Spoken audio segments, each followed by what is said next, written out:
आंखों वाली, लाल लाल आंखों वाली जबरा पहाड़ी के नाम से भी उन्हें जानते हैं। जब पलासी का युद्ध हुआ, ईस्ट इंडिया कंपनी ने अपना धीरे धीरे पांव जमाना शुरू किया।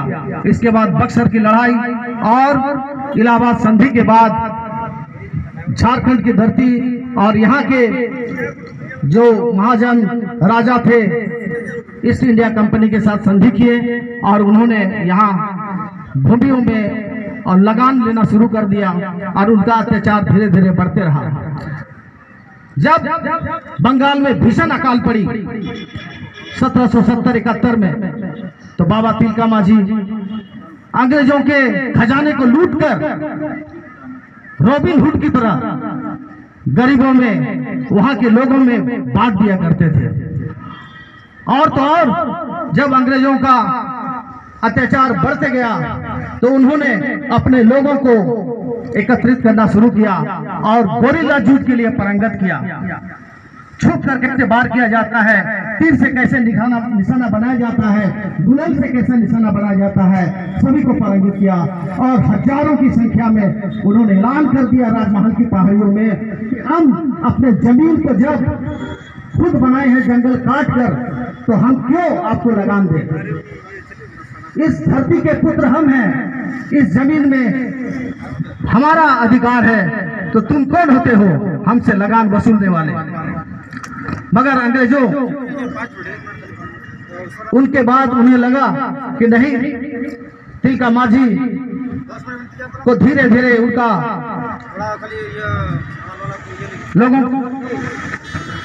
लोगों के प्रति उनकी ख्याति बढ़ रही है, तो उनके कान खड़े हो गए। बाबा तिलका मांझी ने फिर रामगढ़ के पुलिस छावनी को उन्होंने अंग्रेजों से मुक्ति दिलाई। वहां पर उन्हें गुरिल्ला युद्ध के साथ और वहां के अंग्रेजों सैनिकों को मार भगाया और रामगढ़ की छावनी उन्होंने कब्जा जमा लिया। इसी तरह जब अंग्रेजों और तिलका मांझी की सेनाओं के बीच खूब भयानक युद्ध हुआ राजमहल की पहाड़ियों में, तब वहां से फिर भेजा गया अगस्टस क्लीवलैंड को, उस समय के कलेक्टर। उन्होंने भी बहुत आदिवासियों के बीच दमनकारी नीति अपनाई और अंततः तिलका मांझी को लगा कि अगस्टस क्लीवलैंड को मारना बहुत जरूरी है। वो दिन 13 जनवरी सन 1784 का था। अगस्टस क्लीवलैंड घोड़े पर सवार होके कहीं जा रहे थे। बाबा तिलका मांझी ताड़ कर पेड़ पर चढ़कर उन्होंने ऐसा निशाना लगाया कि अगस्टस क्लीवलैंड को मार गिराया घोड़े से और उनकी मृत्यु हो गई। ये हमारे जांबाज सिपाही, देश के प्रथम स्वाधीनता सेनानी बाबा तिलका मांझी की वीरता।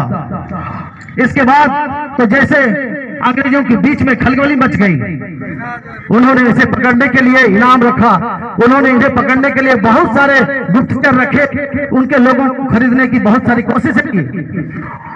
फिर धीरे धीरे तिलका मांझी और अंग्रेजों के बीच में बहुत सारी खूनी संघर्ष हुई और अंततः अंग्रेजों ने राजमहल की पहाड़ियों पे उन्हें घेर लिया और 2 सप्ताह महीनों वो छुप छुप कर वार करते रहे, छद्म भेष में निकलते, लेकिन अंततः भूख से मारे और उनके लोग, बहुत सारे लोग मारे गए और बाबा तिलका मांझी अंत में पकड़े गए।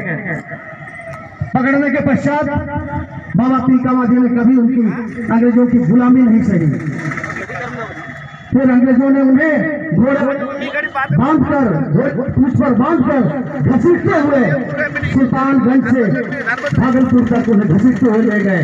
फिर भी अंग्रेजों की गुलामी नहीं सही। ऐसे थे हमारे बाबा तिलका मांझी। अंत में जब पूरा शरीर खून से लथपथ और लहूलुहान हो गया, तब फिर भी उनकी खूंखार और गुस्से से लाल आंखें अंग्रेजी हुकूमत को घूर रही थी कि हम तुम्हारी गुलामी कभी स्वीकार नहीं करेंगे। इसके बाद अंग्रेजों ने उन्हें 13 जनवरी सन 1785 को बरगद के पेड़ पर सरेआम लोगों के सामने फांसी पे लटका दिया गया। और वहीं पर वो बरगद का पेड़ अभी भी जीवंत उदाहरण है, उसकी साक्षी है। हमारे बाबा तिलका जी, शहीद बाबा तिलका जी की शहादत का हम नमन करते हैं और उनके कुर्बानी को याद करते हैं। और हम यही कहना कि शहीदों की चिता पर लगेंगे हर वर्ष मेले, शहीदों की चिता पर लगेंगे हर वर्ष मेले, वतन पर मिटने वालों बाकी यही निशा होगा, बाकी यही निशा होगा। जय झारखंड, जय